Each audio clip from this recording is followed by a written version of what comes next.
एक मर्तबा सुल्तान महमूद गजनवी अपने दरबारियों के साथ दरबार में मौजूद थे तो एक आदमी हाजिर हुआ और कहने लगा, हुजूर मैं तो लुट गया, बर्बाद हो गया।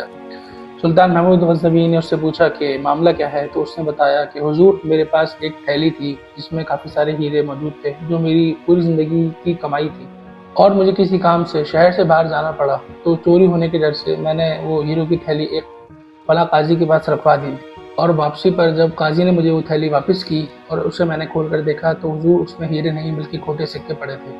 और हुजूर जब मैंने काजी से पूछा कि इसमें तो हीरे मौजूद थे तो उन्होंने मेरा गिरबान पकड़ लिया और मुझसे पूछा कि देखो क्या ये कहीं से फटी है या ये कहीं से खुली है, जैसे तुमने टाके लगाए थे तो वैसी ही है, और वो वैसी ही हालत में मौजूद थी।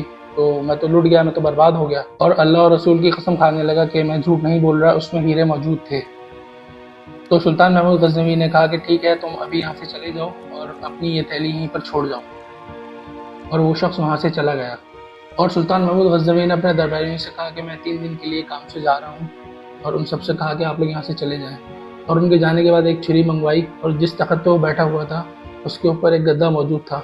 उसने उस छुरी से उस गद्दे को फाड़ा और फिर छुरी अपनी जेब में डाल के वहाँ से चला गया। अगले दिन जब मुलाजिम सफाई के लिए आए तो उन्होंने देखा कि गद्दा फटा हुआ है। वो तो बड़े परेशान हुए कि अगर सुल्तान को ये बात पता चल गई तो वो तो हमें उल्टा लटका देगा।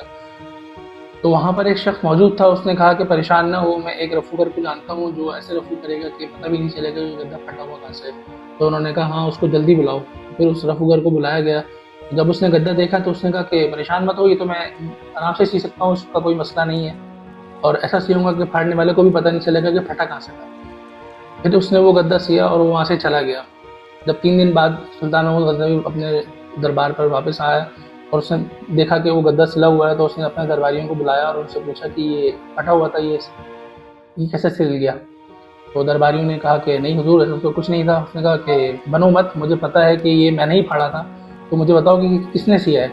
तो फिर उसके कहने पर अहमद रफूगर को बुलाया गया। तो वो घबरा गया। उसने कहा कि हुजूर ये सब मेरे पास आ गए थे और मुझसे कहा कि इसको सीना है। तो फिर मैंने, उसने कहा परेशान ना हो, मैंने खुद ही फाड़ा था, और मुझे बस ये बताओ कि तुमने ये कैसे किया। तो उसने कहा कि मैं तो एक कारीगर हूँ, मैं ये आराम से रफू कर सकता हूँ। तो सुल्तान महमूद गजनवी ने वो थैली निकाली और उसको दिखाई, क्या है ये, तुमने इसको रफू किया था। तो वो समझ गया और उसने कहा कि जी हाँ, ये आपके ये काजी की हरकत है, और वो मेरे पास लेकर आया था और इसमें से हीरे निकाल लिए थे और उसमें खोटे सिक्के डाल दिए थे। सुल्तान महमूद गजनवी ने तमाम सबूत और गवाह इकट्ठे किए और फिर उस काजी को बुलवाया। जब वो काजी आया तो उसे तन्हाई में ले गया और उससे पूछा कि ये गरीब आदमी है, इसकी थैली थी, तुमने इसमें से हीरे निकाल लिए और उसमें खोटे सिक्के डाल दिए। तो काजी एकदम बिगड़ गया और उसने कहा कि नहीं, ऐसा तो कुछ नहीं हुआ और आप मुझ पर झूठा इल्ज़ाम लगा रहे हैं। सुल्तान महमूद गजनवी ने उससे कहा कि देखो, इंसान है, गलती हो जाती है, कोई इतनी बड़ी बात नहीं है, मैं तुम्हें यही माफ़ कर दूंगा, तुम उसके हीरे बसे वापस कर दो। और वो काजी और बिगड़ गया और उसने कहा कि नहीं, आप मुझ पर इल्ज़ाम ना लगाएं, और वहाँ से फिर चला गया।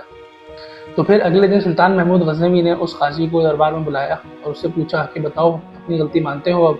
तो उसने कहा नहीं, वो साफ मुकर गया। तो फिर सुल्तान महमूद गजनवी ने उस अहमद रफूकर को बुलाया और उसको देखते ही काजी घबरा गया एकदम। फिर जब उससे सवाल हुआ तो उसके अल्फाज ने उसका साथ ना दिया और वो अपनी गर्दन झुकाकर खड़ा हो गया, जिस पर सब समझ गए कि गलती किसकी है। सुल्तान महमूद गजनवी ने कहा कि जाओ, या मेरे दरबार से निकल जाओ, और उसे काजी की पोस्ट से भी हटा दिया गया। काजी जब दरबार से बाहर निकला तो लोग उसे बुरा भला कहने लगे और उसे जो पहले सलाम किया करते थे अब उसे कहने लगे कि तुम बेईमान हो, तुम जो है वो एक अच्छे इंसान नहीं हो। जब वो अपने घर पहुंचा तो उसके बच्चों ने भी उसे बहुत बुरा कहा कि हमें लोग जो है वो आपके बेईमानी के ऊपर लोग हमें बातें सुनाते हैं। और उसकी बीवी ने भी उसका साथ नहीं दिया, जिनके लिए उसने ये सारी गलत हरकत करी थी उसने ही उनका साथ छोड़ दिया।